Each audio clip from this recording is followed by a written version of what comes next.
में खुद का एक खेत होता था। उस खेत में वो फसल उगाता था और उससे आए हुए पैसों से अपना घर चलाता था।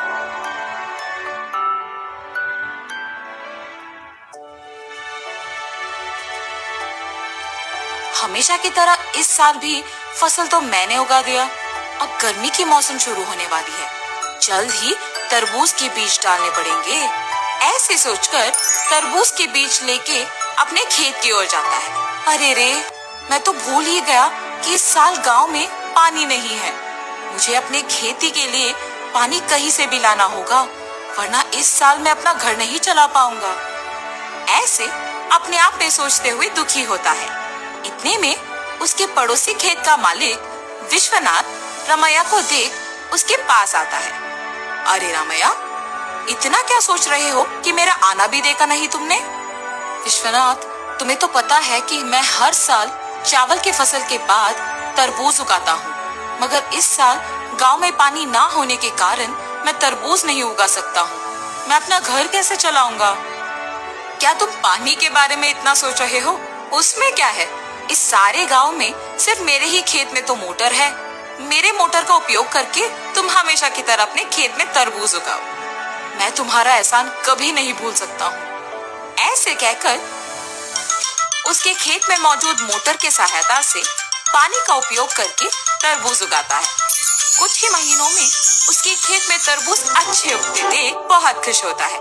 हर साल से ज्यादा तो इस साल तरबूज उगे हैं, इनको बेचूंगा तो बहुत सारे पैसे मिलेंगे। ऐसे सोचकर सारे तरबूजों को बेचने दुकान जाता है। वहाँ दुकानदार तरबूजों को लेके पैसे देता है। ये सब उसी दुकान के पास मौजूद विश्वनाथ देखता है। रमैया को तरबूज की फसल उगा के बहुत सारे पैसे मिले हैं। मेरे पानी देने के वजह से ही ये उसके लिए मुमकिन हुआ है, इसीलिए आए हुए पैसों में आधा हिस्सा मुझे मिलना चाहिए। इसके बारे में मुझे रमैया से पूछना होगा। रमैया, मेरे पानी देने की वजह से ही तो तुम इतने तरबूजों को उगा सके हो। हाँ, आपने सच ही कहा है। उस दिन आपने अगर पानी नहीं दिया होता तो आज मेरे हाथों में पैसे नहीं होते।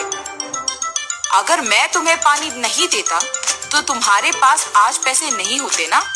मतलब तुम्हारे हाथ में जो पैसे हैं उसमें आधा हिस्सा मुझे मिलना चाहिए ना।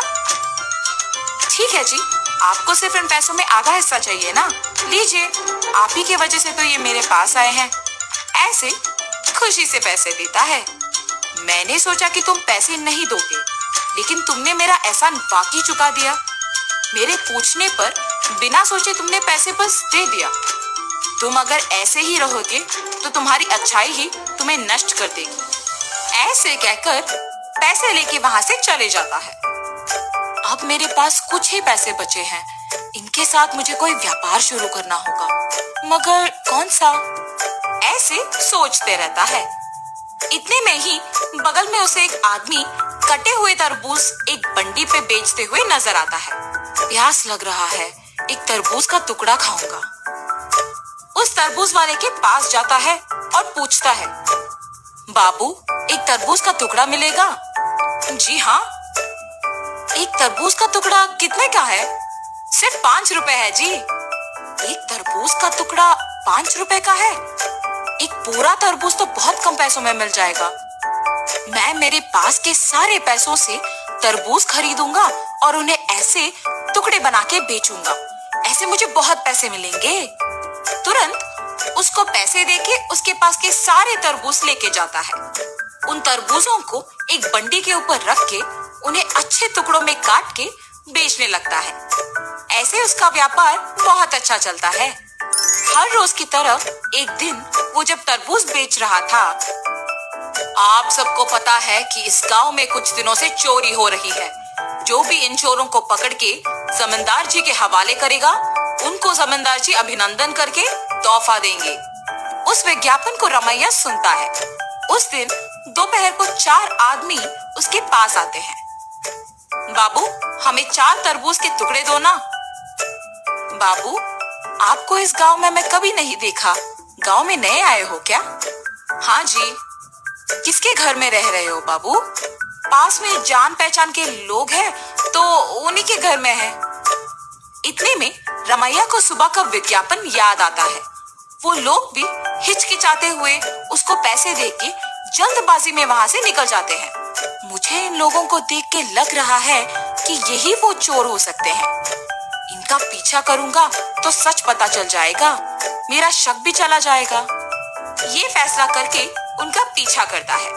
उन लोगों को एक घर में घुसते हुए देखता है। खिड़की में से उन लोगों को देखते रहता है। हम लोगों पे शक आए इससे पहले हमें जमींदार के घर में चोरी करके इस गांव से बाहर निकलना होगा। मेरे सोच के अनुसार ये लोग तो चोर ही निकले हैं। तुरंत मुझे ये जमींदार को बताना होगा, वरना आज जो चोरी होगा उसका कारण तो मैं ही बन जाऊंगा। तुरंत वो वहां से जमींदार के पास जाता है।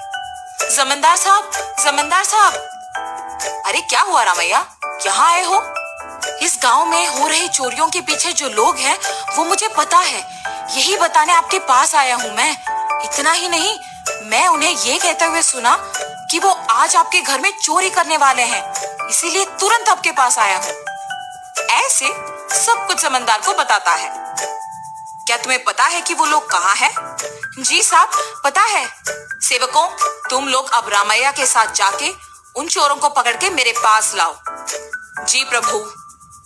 जमींदार के आज्ञा के अनुसार सेवक उन चोरों के घर जाके उनको पकड़ के जमींदार के पास लेके आते हैं। उन चोरों को पकड़ने के लिए गांव वालों के सामने रमैया का अभिनंदन किया जाता है और जमींदार उनके वचन के अनुसार उनके जायदाद में एक हिस्सा उसको देते हैं। तुम्हारे अच्छाई की वजह से ही तुम उनके जायदाद में एक हिस्सा पाए हो।